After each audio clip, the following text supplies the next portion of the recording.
ہم سب آج سرکار سلطانی علیہ رحمت و رضوان کی اس مقدس روحہ پر سرزمین ویران کے اس پرکندہ حضرت بابا شاہ علیہ رحمت کے قدموں تلے جمع ہوئے ہیں سرکار سلطانی کا عرس منانے کے لیے۔ تو یہاں جتنے آئے ہیں سب تیرے علی سرکار کے دیوانے ہیں، ہم سب تیرے علی کے دیوانے ہیں یا نہیں؟ جی کون کون دیوانے ہیں؟ ماشاء اللہ، جس طرح آپ حضرات نے ہاتھوں کو بلند کر کے یہ کہا کہ ہم سب تیرے علی سرکار کے دیوانے ہیں، دیوانہ تب کیا ہوتا ہے وہ آج اس میں کے بتا۔ بے شک بے شک آج آپ بتا دیں کہ واقعی ہم دیوانے ہیں، دیوانے ہیں۔ دیوانے کے بارے میں کسی نے یہ کہا ہے کہ دیوانے کی نسلوں کو جہاں دیکھ رہا ہے اور دیوانہ خدا جانے کہاں دیکھ رہا ہے۔ ایسے دیوانے بنیے۔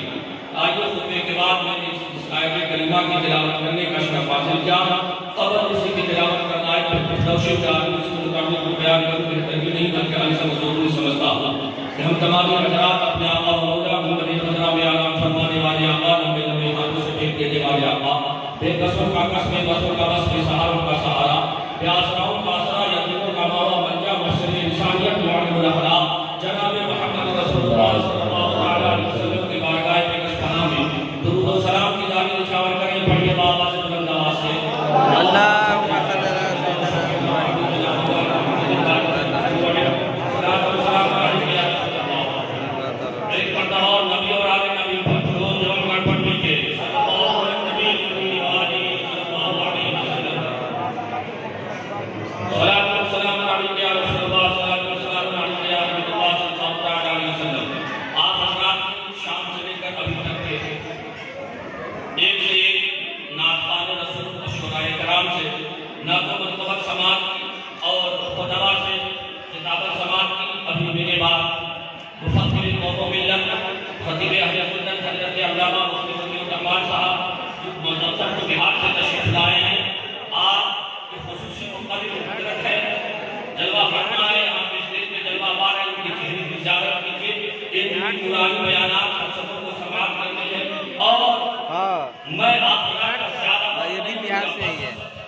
چند منٹ کے لیے آیا ہوں تاکہ جو ابھی تقریر کر رہے ہیں وہ بھی بہار کے ہی ہیں۔ شخصیت کیا ہے وہ سب بہار کے ہیں۔ ہم سب ان سے تیری میں بنا رہے ہیں، ان سے تیری میں جمع ہے، لیکن پتہ نہیں ہے ایسے لوگوں کو کہ تیل علی شاہ ہے کون، تیل علی شاہ ہے کون، سوائے مظفرپور بہار اور اطراف میں رہنے والے کے کوئی نہیں جانتا۔ ہم راج کی سرزمین پہ پروگرام کر رہے ہیں، ان کا عرس منا رہے ہیں، اہل ویران کو پتا نہیں کہ سرکار تیل علی شاہ کون ہے، کیسی شخصیت ہے، آپ کہاں جلوہ بار ہیں، کہاں آپ آرام فرما رہے ہیں۔ بس مکمل خطاب سرکار تیل علی سرکار سلطانی پر آپ حضرت کی سماعت کریں گے۔ میں چند منٹ کے لیے حاضر آ گیا ہوں، آپ حضرات بیداری کا ثبوت دے اپنے دونوں ہاتھوں کو ہوا میں لہرا کر کہاں جائے گا؟ یا رسول اللہ، یا رسول اللہ، بلند آواز سے بولیے یا رسول اللہ۔ دیکھیے آج بہت ساری جماعتیں بہت ساری فرقے نکل پڑے ہیں، طرح طرح کے نظامات کو خطرے لگ رہے ہیں۔ کوئی کہہ رہا ہے یا رسول اللہ مت کہو، نبی کے واسطے یا نبی کو مدد کے واسطے یا رسول اللہ کا کر مت پکارو، لیکن ہم سنیوں کا عقیدہ ہے کہ ہم جب بھی مصیبت پہ سرکار کو اپنے نبی کو اپنے آقا کو یا رسول اللہ کا جب بھی ہم نے پکارا ہے، ہمارے آقا نے ہماری مدد فرمائی ہے۔ اٹھتے بیٹھتے مدد کے واسطے سیدی سرکار اعلیٰ حضرت فرماتے ہیں یا رسول اللہ صلی اللہ علیہ وسلم کہ آپ کے دشمن یہ کہتے ہیں یا رسول اللہ کا نعرہ نہ لگاؤ، لیکن آقا میں دشمنوں سے کہہ دینا چاہتا ہوں اٹھتے بیٹھتے مدد کے واسطے یا رسول اللہ کہا پھر مجھ کو کیا، یا رسول اللہ کہا پھر مجھ کو کیا۔ جو فتویٰ لگائے لگانے دیجیے، جو منع کرے منع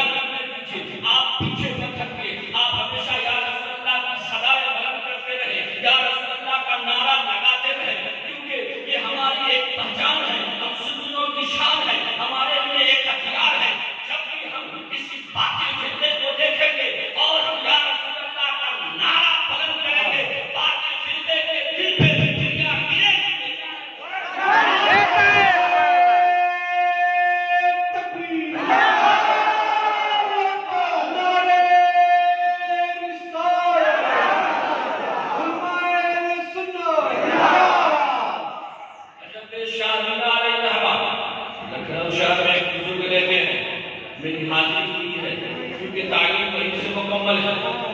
عصر کی نماز حضور کے دربار میں مغرب کی نماز حضور کے سامنے پڑھا کرتا تھا۔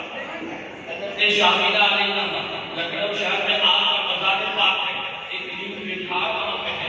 آپ اپنے حیات ظاہری میں اس ٹھاٹ کے نیچے، اس درخت کے نیچے، اس پیڑ کے نیچے عبادت خداوندی کرتے اور اسی درخت کے نیچے تلاوت قرآن عظیم کیا کرتے تھے۔ ایک دن آپ کے سامنے ایک انگریز آتا ہے اور انگریز کہتا ہے بابا ایک مسئلہ ہے، مسئلہ سمجھ میں نہیں آ رہا ہے، کیا آپ یہ آپ کے علماء ایسے کیا کرتے کیوں کہا کرتے ہیں، آپ ہمیں سمجھائیے۔ حضرت شاملہ علیہ السلام نے فرمایا کہ بتاؤ کون سا مسئلہ ہے، ہمارے علماء کیا کہا کرتے ہیں۔ وہ انگریز نے کہا آپ علماء کہا کرتے ہیں جب بھی کوئی پریشانی آئے، جب بھی کوئی مصیبت آئے، اپنے نبی کو یا رسول اللہ کو پکارو، ہمارے نبی ہماری مدد فرمائیں گے۔ بات یہ سمجھ میں نہیں آ رہی ہے، میں ایک وقت میں پوری دنیا سے لاکھوں کروڑوں لوگ نبی کو پکارتے ہوں گے، تو پکارنے والے کروڑوں ہیں، مدد کرنے والا ایک انسان میں کیسے ہو سکتا ہے کہ ایک انسان کروڑوں جگہ پر پہلے وقت میں کیسے یہ کیسے ہو سکتا ہے؟ حضرت شاملہ نے فرمایا سوچ، پہلے تم میرے نبی کو عام انسان سے تشبیہ کرتے، پہلے تم میرے نبی کو عام انسان سے تشبیہ کرتے، یہ عام انسان مطلب میرا نبی نور اعلیٰ نور ہے، میرا نبی نور اعلیٰ نور ہے۔ بات رہی مسئلے کی تو تو بتا تیرا دل کیا کہتا ہے؟ انگریز کہتا ہے میرا دل ماننے کو تیار نہیں، کیا ایسا کیسے ہو سکتا ہے؟ یہ بات سمجھ سے باہر ہے۔ حضرت شاملہ نے فرمایا جب تجھے سمجھ میں نہ آئے تو میں کیا کروں؟ انگریز کہتا ہے حضور آپ کی بارگاہ میں حاضر آیا ہوں سمجھنے کے لیے، آپ مجھے سمجھائیے، بتائیے کیا یہ ممکن ہے؟ حضرت شاملہ فرماتا ہے اپنی آنکھیں بند کر، اپنی آنکھیں بند کر، وہ انگریز آنکھیں بند کرتا ہے، آپ فرماتے ہیں آنکھیں کھول، آنکھیں کھولتا ہے، فرمایا مجھے نظر آیا، کہا نہیں اپنی کوئی مسئلہ حل نہیں ہوا، پہلے جس طرح بیٹھے تلاوت قرآن عظیم کر رہے تھے ابھی اسی طرح بیٹھے تلاوت قرآن عظیم کر رہے ہیں۔ حضرت شاملہ فرماتے ہیں تجھے نظر نہ آئے تو میں کیا کروں؟ کہ تیری نظر کا قصور ہے، کہا حضور بتائیے کہا جس درخت کے نیچے تم کھڑا ہے اس درخت پہ نظر ڈال، جب انگریز اس نیم کے درخت پہ نظر ڈالتا ہے تو کیا کہتا ہے؟ حضرت شاملہ درخت کے ڈال ڈال پہ نہیں بلکہ درخت کے پتے پتے پہ بیٹھے تلاوت کرتا ہے۔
آپ یا رسول اللہ کا نعرہ بلند کرتے رہے، لگاتے رہے، کیوں؟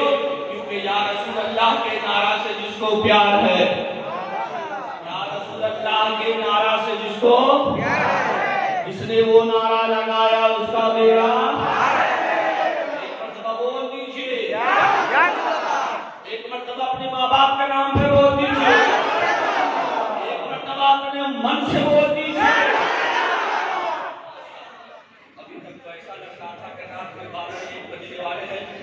آپ رات کو چہرے کے 12 بج چکے ہیں، اب ماشاءاللہ بیدار ہو چکے ہیں، اب حضرت کے جو محفل سجا چکے ہیں، حضرت آئے گے محفل کریں گے، آپ رات بیدار ہیں، بس آپ واقعی آپ تیرے علی کے دیوانے لگتے ہیں، دیوار کو سرکار نے علی شاہ کی اس سے پاک میں میری بھی حاضری ہوئی، وہاں بھی میں نے دیکھا وہ منظر، دیوانے کیسے ہوتے ہیں۔ واقعی میں آپ بھی یہ ثابت کرنے کو تیار ہے کہ ہم بھی کب نہیں ہے، نہیں ہے، دور ہے تو کیا ہوا؟ علی شاہ ہم یہیں سے ان کی یاد منا رہے ہیں، ان کا ذکر کر رہے ہیں، ان کا اس سے بات منا رہے ہیں۔ میں نے خطبے کے بعد شاید مبارکہ کی تلاوت کرنے کا شرف حاصل کا، ارشاد ربانی الحمدللہ یومئذ بعضهم لبعض عدو الا المتقین۔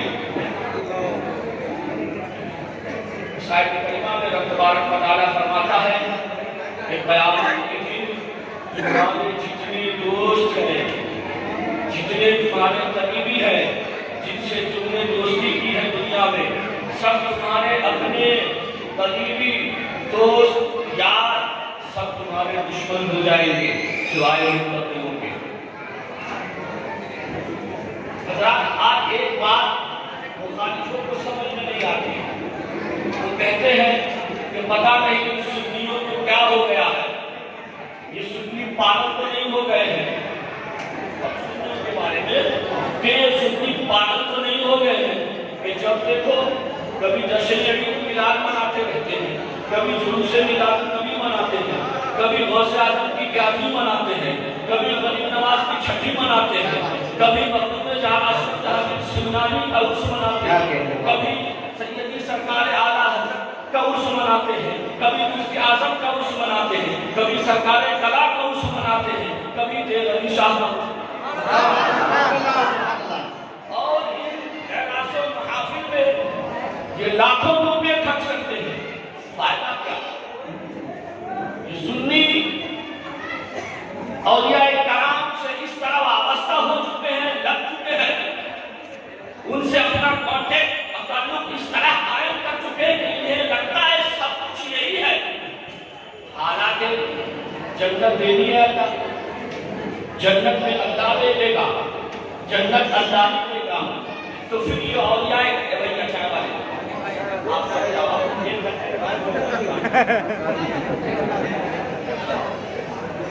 وہ کہتے ہیں کہ پتہ نہیں سنیوں کے کیا ہو گیا، یہ اولیاء اللہ کے نام پر اتنا خرچ کرتے ہیں، ان کے نام پر نعرہ جپتے ہیں، ان کے نام پر نعرہ لگاتے ہیں، اس سے کیا فائدہ؟ جنت تو اللہ کو دینی ہے، جنت میں اللہ ہی بھیجے گا، جنت اللہ ہی عطا کرے گا، تو پھر ان سے محبت کرنے، ان سے دوستی کرنے سے کیا فائدہ ہوا؟ ان کے نام پہ خرچ کرنے سے، ان کے نام کا مالا جپنے سے کیا مطلب حاصل ہوا؟ تو سن لو مسلمانوں، اس کی بات نہ مانو، نہ کسی مولوی کے پاس جاؤ، نہ کسی مفتی کے پاس جاؤ، نہ کسی مفکر کے پاس جاؤ، نہ کسی جماعتی کے پاس جاؤ، نہ کسی فرقے کے پاس جاؤ، نہ کسی اور گروہ کے پاس جاؤ، بلکہ آؤ اللہ کی مقدس کتاب نعرہ کتاب جو سچی ہے، انسان کے لیے مدعی نور و ہدایت ہے، آؤ قرآن کی بارگاہ میں چلتے ہیں، قرآن سے پوچھتے ہیں، اے قرآن ہماری رہبری فرما، ہمیں بتا کیا ہم سب جو اللہ والوں سے محبت کرتے ہیں تو کیا اس سے ہمیں فائدہ ملے گا؟ دنیا و آخرت میں ہمیں کون کام آئے گا؟ کیا اللہ والوں کی محبت، ان کی دوستی آخرت میں ہمارے کام آئے گی؟ قرآن ہمیں جواب دے رہا ہے، قرآن ہمیں جواب دے رہا ہے کہ اے لوگوں سنو، رب کا فرمان ہے، رب کا فرمان ہے، اے لوگوں، اے میرے بندو، تم نے دنیا میں دوستی کی، کسی کو صاحب ثروت دے کر دوستی کی، کسی کو صاحب دولت دے کر دوستی کی، کسی کو صاحب مال دے کر دوستی کی، کسی کو صاحب حسن دے کر دوستی کی، کسی کی خوبصورتی دے کر دوستی کی، کسی کی مال و دولت دے کر دوستی کی، کسی کی عزت و شہرت دے کر دوستی کی، کسی کی طاقت دے کر دوستی کی، کسی کی سلطنت حکومت دے کر دوستی کی، لیکن یہ دنیا کی دوستی، یہ دنیا داروں کی دوستی دنیا میں ہی ختم ہو جائے گی۔ یہ دنیا دار دنیا میں دوستی نہیں نبھا پاتے، پوری زندگی اگر دکھا لیے تو جب مرنے کا وقت آتا ہے، جب تم قبر میں پہنچتے ہو تو اس وقت کوئی دوست کام نہیں آتا، کوئی دوست تمہارا ساتھ نہیں دیتا، تو تم نے جس سے مال و دولت دے کر دوستی کی، تم نے جسے شہرت و طاقت دے کر جس سے دوستی کی، تم نے جس کی خوبصورتی دیکھ کر دوستی کی. یہ سارے کے سارے دوست، یہ ساری دوستی یہی گھڑی کی گھڑی رہ جائے گی. یہ ساری چیزیں، یہ ساری محبتیں، یہ ساری دوستی یہ قیامت کے دن دشمنی میں بدل جائے گی. صاحب سرور، شان و شوکت، سلطنت والے، حکومت والے، مال و دولت والے، ان سب سے تم نے دوستی کی ہے. ان کی دوستی دشمنی میں بدل جائے گی. یہ تمہارے دشمن ہو جائیں گے. یہاں تک کہ تمہارے ماں باپ تمہارے دشمن ہو جائیں گے، سوائے متقیوں کے، سوائے اللہ والوں کے. کل قیامت میں اگر کسی کی دوستی کام آئے گی تو وہ اولیاء اللہ کی جماعت ہے. زندہ باد والوں کی جماعت ہے. سوائے متقیوں کے سارے دوست دشمن بن جائیں گے، دشمن بن جائیں گے. سوائے ولیوں کی دوستی کے سب دوستی دشمنی میں بدل جائے گی. اگر وہاں کسی کی محبت، کسی کی دوستی کام آئے گی تو اللہ والوں کی دوستی ہے، اللہ والوں کی محبت ہے. تو کیا پتا چلا؟ معلوم کیا ہوگا؟ میدان محشر ہوگا، میدان محشر ہوگا. گنہگار کھڑا ہوگا، گنہگار کے دو ہاتھ ہے. غوث اعظم آئیں گے، غوث اعظم ہاتھ پکڑیں گے، کہا یہ میرا گناہ ہے، میں جنت میں لے جاؤں گا. غوث اعظم آئیں گے، ہاتھ پکڑیں گے، کہیں گے میرا گناہ ہے، میں اسے بخشواؤں گا، میں بچاؤں گا.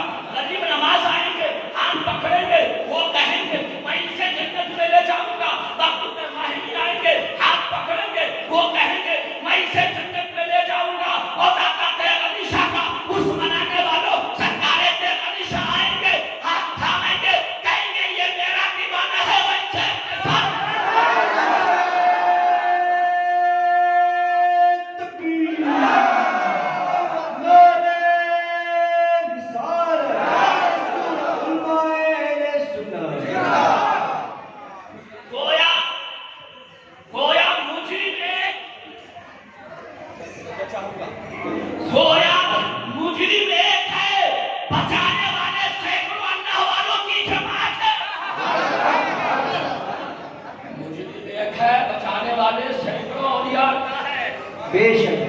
اسی لیے کہتا ہوں اللہ والوں سے محبت کرو، اللہ کے دامن سے وابستہ ہو جاؤ. انہیں کی محبت کام آئے گی. سرکار تیر علی شاہ کے عرش میں بیٹھے ہو، تیر علی شاہ کے دامن سے وابستہ ہو جاؤ اور ان کے قول و فعل کو اور ان کی زندگی کے تمام گوشے کو اپنا دو.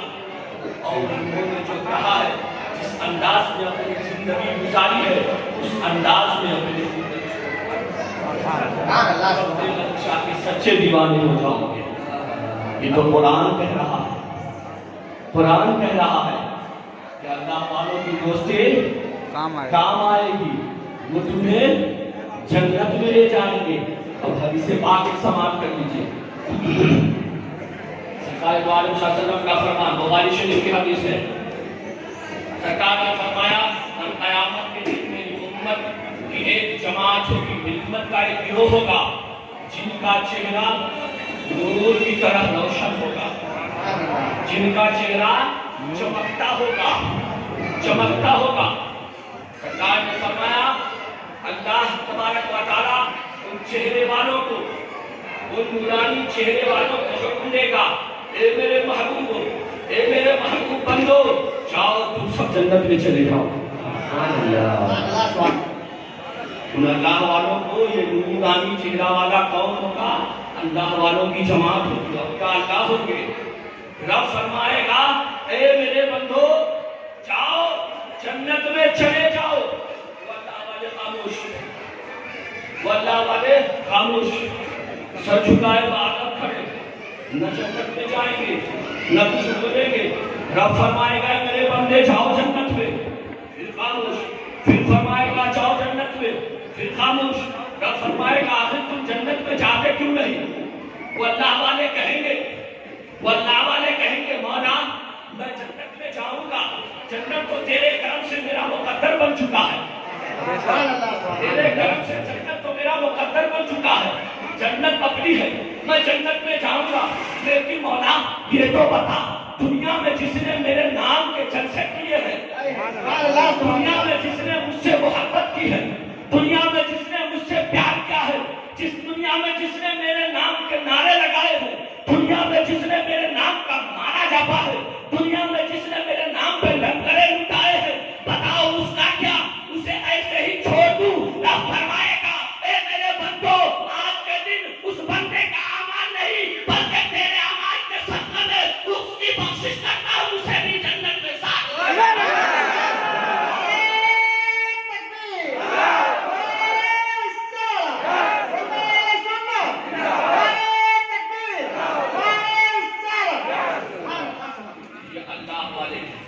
ان سے محبت کرو، ان کے دامن سے وابستہ ہو جاؤ۔ حضرت شیخ علی شاہ ضلع مظفر پور کے گریارہ گاؤں میں سن 1300 میں آپ کی ولادت باصعادت ہوئی ہے۔ 1378 ہجری میں آپ وصال فرماتے ہیں سلطانی شریف، کیونکہ آپ اپنے آبائی وطن جہاں آپ پیدا ہوئے تھے وہاں سے ہجرت فرما کر آپ سلطانی شریف آ گئے تھے، وہی آپ نے اپنی خانقاہ بنائی جو خانقاہ آبادانیہ برانیہ تغیہ سے مشہور ہے۔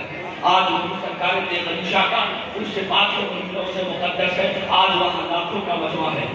آپ دیکھیں جو وہاں کے لوگ ہیں نیٹ کے ذریعے واٹس ایپ کے ذریعے وہاں کی تصویریں آج تک ملیں گی، کیا سبحانہ منظر ہوتا ہے، بڑے بڑے علماء مشائخین وہاں موجود ہوتے ہیں، آپ کو ان سے بات کریں۔ حضرات محترم ایک بات بتا دیں اس کے بعد اپنی گفتگو ختم کروں گا، انشاءاللہ پھر مقابلہ کا کبھی اور تیغ علی شاہ کی ذات پر روشنی ڈالوں گا۔ آئیے تیغ علی شاہ کے نام کے ڈنکے پورے ہندوستان میں بج رہے ہیں، پورے ہندوستان میں، ہندوستان کے ہر شہر میں فیضان تیغ علی سرکار کے سلطانی اور تیغیہ کاؤنسل ہو رہا ہے۔ بلکہ آپ بیرون ممالک چلے جائیں، سودان چلے جائیں، افریقہ چلے جائیں اور بھوٹان چلے جائیں، سری لنکا چلے جائیں، وہاں بھی آپ کے نام کا جلسہ ہو رہا ہے، آپ کے نام کا ڈنکا بج رہا ہے۔ تیغ علی شاہ آپ کو اتنا مرتبہ، اتنا بلند مرتبہ کیسے حاصل ہوا، کیسے حاصل ہوا؟ سنیے، لوگ کہتے ہیں نا ہر انسان کی کامیابی کے پیچھے کسی عورت کی ہاتھ ہوتی ہے، عورت کا ہاتھ ہوتا ہے، آپ سنتے ہیں نا، کہتے ہیں نا، ارے بولیے نا، ہر انسان کی کامیابی کے پیچھے کسی عورت کا ہاتھ ہوتا ہے، لیکن آج لوگ غلط مشورہ دیتے ہیں، ہاں عورت کا ہاتھ سے بیوی کو تشویش دے دیتے ہیں، نہیں، وہ عورت جس کے ہاتھ سے، جس کی دعاؤں سے مرد کامیاب ہوتا ہے، انسان کامیاب ہوتا ہے، وہ عورت ماں کی ساتھ ہے۔